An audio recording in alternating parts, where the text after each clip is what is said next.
So భారత్లో ద్రవ్య సరఫరా in the sense money supply.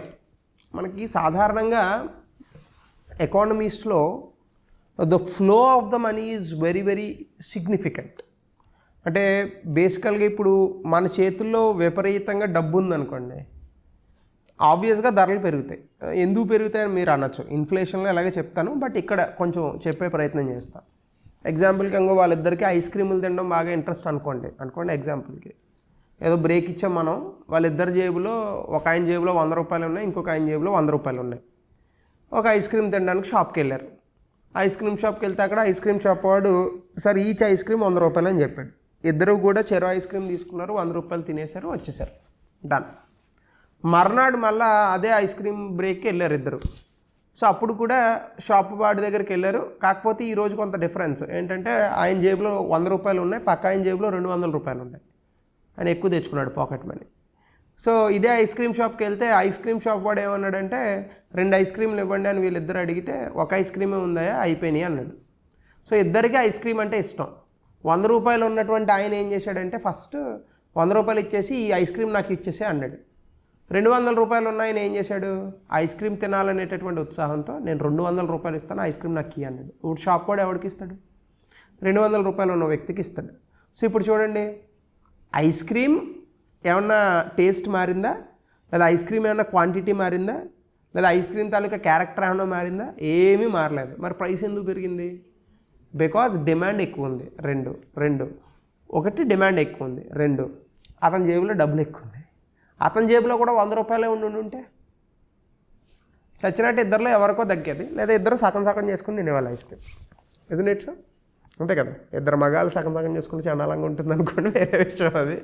So సింపుల్గా చెప్పాలంటే one conclusion that we can draw from this example ఏంటి, మన జేబులో కనుక డబ్బులు అనేవి ఎక్కువ ఉంటే మన అవసరాల మేరకు వస్తువుల యొక్క ధరలను ఆటోమేటిక్గా పెంచుతాం. అంతేనా? So can you give any guarantee that all the people in India will have same amount of money in their pockets? ఉంటుందా? అట్లా ఉండదు కదా. ముఖేష్ అంబానీ దగ్గర 1000 కోట్లు ఉన్నాయి, మన దగ్గర 1000 రూపాయలు ఉండొచ్చు. ఒక భిక్షగాడు ఉంటే అతని దగ్గర రూపాయలే ఉండొచ్చు. సో కాబట్టి you can't give any guarantee that all the people in India they have same amount of money in their pockets. So ఎప్పుడైతే మన జేబులో ఉన్నటువంటి డబ్బుల్లో హెచ్చుతగ్గులు అనేటటువంటివి ఉన్నాయో ఆ హెచ్చుతగ్గులను అనుసరించే మన తాలూకా డిమాండ్ అనేటటువంటిది ఉంటుంది. సో డిమాండ్లో కూడా హెచ్చుతగ్గులు ఉంటాయి.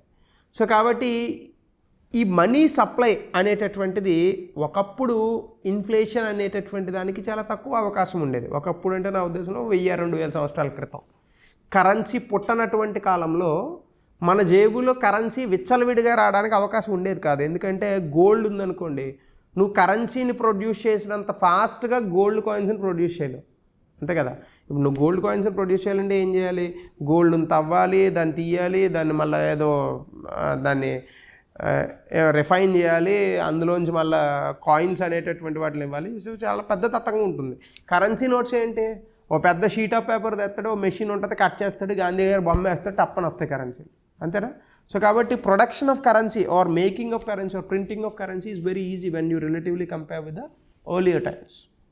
So when that particular currency can be produced at very higher pace, చాలా వేగంగా నువ్వు ఎప్పుడైతే కరెన్సీని ఉత్పత్తి చేయగలుగుతావో, అర్థమవుతుందా క్లాసు, ఎప్పుడైతే కరెన్సీని ఇంత వేగంగా నువ్వు ఉత్పత్తి చేయగలుగుతావో అంత వేగంగా కరెన్సీని ఉత్పత్తి చేయడం వల్ల ఏమవుతుందంటే జనాల చేతుల్లో కూడా కరెన్సీ ఎక్కువ ఉండేటటువంటి అవకాశం ఉంది.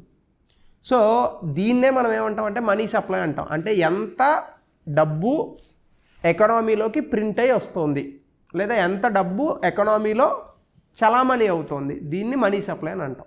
ఈ మనీ సప్లై కనుక వేగంగా పెరిగిందనుకోండి, ఆబ్వియస్గా ఏమవుతుంది, డిమాండ్ అనేటటువంటిది పెరుగుతుంది, దానివల్ల ఇన్ఫ్లేషన్ పెరుగుతుంది. సరే ఇన్ఫ్లేషన్ పెరిగితే ఏమవుతుంది, ఇంకో ఇందా చెప్పాను కదా, 100 రూపాయలు ఉన్న ఐస్ క్రీమ్ 200 రూపాయలు అవుతుంది. బాగా డబ్బు ఉన్నవాడికి వస్తువులు దొరుకుతాయి, డబ్బు లేని వాడికి వస్తువులు దొరకవు. దాని అర్థం ఏమవుతుంది, అప్పుడు పేదవాళ్ళందరూ చనిపోవాల్సి వస్తుంది. So we shouldn't allow that. So కాబట్టి ఇక్కడ థింగ్ ఏంటంటే మనం గుర్తుపెట్టుకోవాల్సినటువంటి విషయం, ద్రవ్య సరఫరా అంటే ఏంటంటే ఒక ఎకనామీలో, అంటే ఒక ఆర్థిక వ్యవస్థలో చలామణి అవుతున్నటువంటి డబ్బు, అంటే what is the total money supply in a particular economy are in a specific economy. That is called ద్రవ్య సరఫరా అంటాం.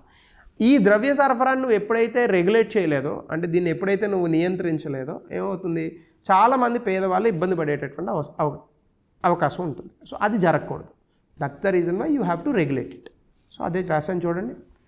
ఒక దేశంలో ప్రజల వద్ద వ్యాపార సంస్థల వద్ద ఉండే ద్రవ్యాన్ని ద్రవ్య సరఫరా అంటారు. సింపుల్గా చెప్పాలంటే మన అందరి దగ్గర ఉన్న డబ్బు, అంతే కదా, అది బిజినెస్ అవ్వచ్చు, ఇండివిజువల్ అవ్వచ్చు. ప్రజలు వ్యాపార సంస్థలు తమ లావాదేవీలు జరపడానికి, రుణాలను చెల్లించడానికి వినియోగించే మొత్తం మాత్రమే ద్రవ్య సరఫరా పరిధిలోకి వస్తుంది. వాడు మిమ్మల్ని ఎగ్జామ్లో అదే అడుగుతాడు. ఇండివిజువల్స్ అంటే సిటిజన్స్, అలాగే వ్యాపార సంస్థలు అంటే బిజినెసెస్.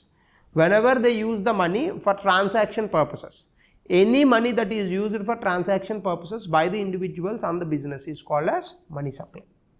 ఇదే మనీ సప్లైలోకి వస్తుంది. ఇది త్రూ బ్యాంక్స్ జరుగుతుంది, త్రూ అవర్ హ్యాండ్స్ జరుగుతుంది, త్రూ ఎనీథింగ్. సో కాబట్టి that is what you need to remember. అలాగే ఇది సప్లై ఆఫ్ మనీ.